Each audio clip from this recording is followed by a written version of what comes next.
Hey girls! Gusto niyong sumali sa akin? Paano kung mahulog yung bola sa dagat? Hindi mo ako maaasahang kunin yan, lalo na't may mga pating sa dagat. Anong mga pating? Wala pala talagang mga pating. Gawa yan ni Emma at ng mga kaibigan niya para isabotahe yung birthday party ni Byron. Anong sinasabi mo dyan? Ano, Miriam? Ano ba yung sinasabi mo? Bakit naman gustong isabotahin ni Emma yung party ko? Oo nga, bakit ko naman gagawin yun? Halata naman niya syempre dahil inggit siya sa akin. Simula pa lang ayaw niya nang mag-swimming. Baka natatakot siyang lumusong at imbis na aminin niya yun, nag-decide siyang takutin na lang tayong lahat. Gusto niya lang akong pigilan na manalo sa diving competition. Sinasabi mo bang nagsinungaling siya tungkol sa mga pating? Oo nga, Miriam. Nakita naman ng lahat ng dito yung mga pating eh.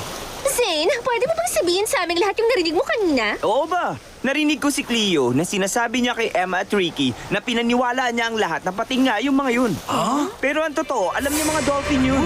Dolphins? Alam niya yun dahil tungkol sa mga isda ang trabaho niya. Imposibleng malito siya sa mga yun. Diba, Cleo? Ang totoo, ang mga pating at dolphins, magkamukha kasi sila at, okay, pero ang dolphins, mapanganib din sila at, Emma, totoo ba? Sinadya mo to? Hindi kulang ginawa mo. Hindi talaga.